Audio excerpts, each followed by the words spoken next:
जय काळसिद्ध. आज अत्यंत महत्वाचा आणि मोलाचा दिवस आहे. कार्तिक कृष्ण पक्ष त्रयोदशी. आणि आजचं विशेष काय? आज विशेष काय?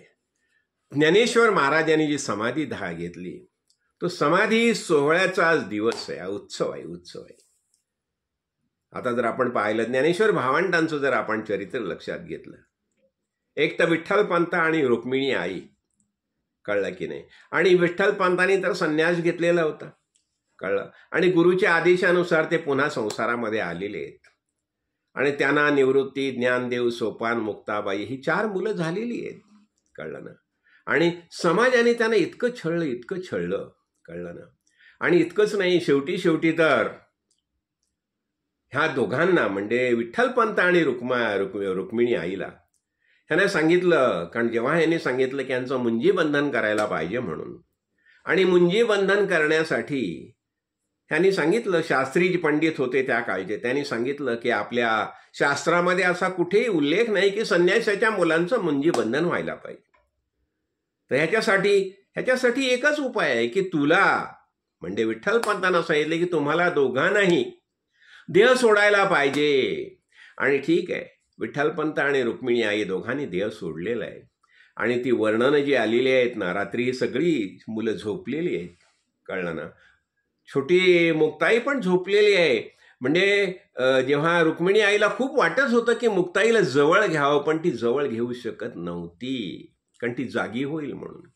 आणि अशा पद्धतीने 4ही मुलं झोपलेली असताना हे दोघंही गेलेली आहेत. हे दोघे गेले आणि दोघांनी काय केलं?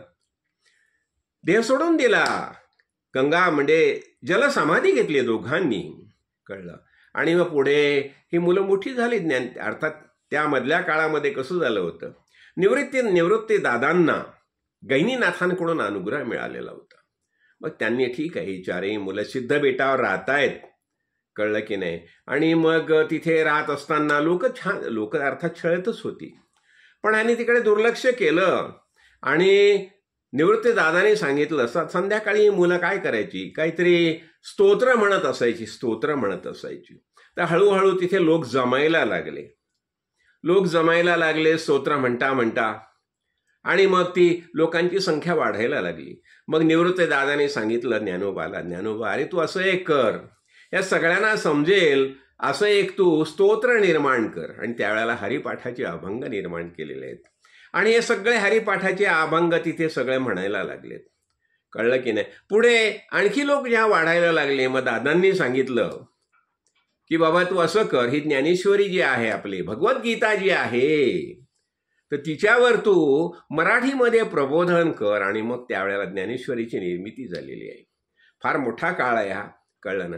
हे ज्ञानेश्वरी वगैरे झाल्यानंतर झालं, ज्ञानेश्वरी लिहून झाली. नंतर मग पुन्हा दादांनी सांगितलं की तू स्वतःचा अनुभव व्यक्त करणारा असा एखादा ग्रंथ लिही. आणि मग त्यांनी अमृतानुभव या ग्रंथाची निर्मिती केलेली आहे. फार सुंदर ग्रंथ आहेत, आपण जरूर वाचावीत. तर अमृतानुभव ग्रंथाची निर्माण केली. झालं, ठराविक हे झालं. आणि शेवटी ज्ञानोबांनी सांगितलं, दादांना सांगितलं की दादा माझं कार्य संपलं, आता मी देह सोडणार आहे, मी आता समाधी घेणार आहे. आणि मग ते समाधी घेताना प्रत्यक्ष तिथे पांडुरंग पण आलेले आहेत, लक्षात घ्या. आणि मग समाधीची सगळी तयार झालेली आहे. तो सगळा प्रसंग आहे, कळला. निवृत्ती दादांना मग ज्ञानेश्वरांनी सगळी ती समाधीची सगळी तयारी केलेली आहे. आणि त्या समाधीच्या प्रसंगी म्हणजे तो प्रसंग असं, मुक्ताई पण सगळी गैवर काय करणार, निवृत्ती दादा, सोपान, मुक्ता सगळे संत जमलेले आहेत. आणि मग त्यावेळेला ज्ञानेश्वर माऊली गेली, खाली समाधी स्थानी गेलेली आहेत निवृत्ती दादाने. आणि प्रत्यक्ष विठ्ठल देखील पांडुरंग सुद्धा आला होता तिथे, खाली नेऊन त्यांना बसवलेलं आहे, समाधी स्थानावर बसवलेलं आहे. आणि समाधीनंतर मग बंद केलेली आहे. आणि मग तिथे विठ्ठल नामाचा गजर झालेला आहे. आणि हे सगळं झाल्यानंतर त्यांनी काय केलं, पंढरपूर जे आहे, पंढरपूर त्यांनी खीळ म्हणून केली की नाही, प्रत्येकाला पंढरपूरला यायचंच म्हणून. आणि तो समाधी सोहळा जो झाला त्यावेळेला सगळे संत महानुभाव आलेले आहेत. हरिनामाचा गजर चाललेला आहे, गजर चाललेला आहे, कळलं ना. आणि मग ते त्या क्षेत्रामध्ये आळंदीला सगळं हे सगळं झालेलं आहे. आणि हा समाधी सोहळा जो आहे, इथून काय झालं, इथून काय दाखवलं जातं? देखो काय म्हणजे भगवंत येतो, भगवंतानी सगळं ज्ञानदृष्टी या सगळ्या संतांनी काय केलं?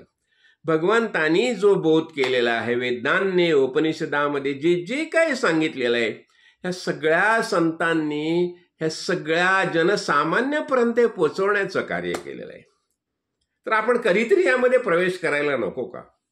अर्थात मी सगळ्यांना अमृतानुभव वाचा म्हणून म्हणणार नाही, पण ज्ञानेश्वरीमध्ये तरी प्रवेश करा. हरिपाठाचे अभंग म्हणा, किती सुंदर सुंदर वर्णन आलेली आहेत.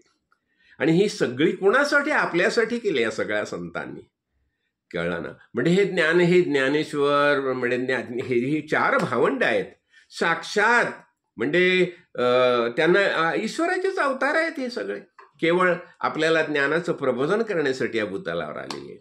तर आज ज्ञानेश्वर माऊलीचा समाधी सोहळा आहे आणि त्यानिमित्ताने मला हे 2 शब्द सांगावेसे वाटले म्हणून मी सांगितलेले आहेत. आपण जरूर कमीत कमी हरिपाठाचे अभंग तरी म्हणा, कळलं. किती सुंदर विवेचन आले. हरिमुखे म्हणा पुण्याची गणना कोण करी. अर्थात या पहिल्या पायऱ्या आहेत. एकदा सुरुवात झाली, इथून सुरुवात झाली की हळूहळू आपल्याला पुढे पुढे कसं जावं हे मार्गदर्शन करणारा कोणी ना कोणी आत्मज्ञानी महापुरुष आपल्या बाजूला येतोच, कळलं ना. तर आपण ह्या सगळ्या गोष्टी करूया. तर आपण आता म्हणूया, ज्ञानबा तुकाराम, ज्ञानबा तुकाराम, ज्ञानबा तुकाराम, जय जय रघुवीर समर्थ.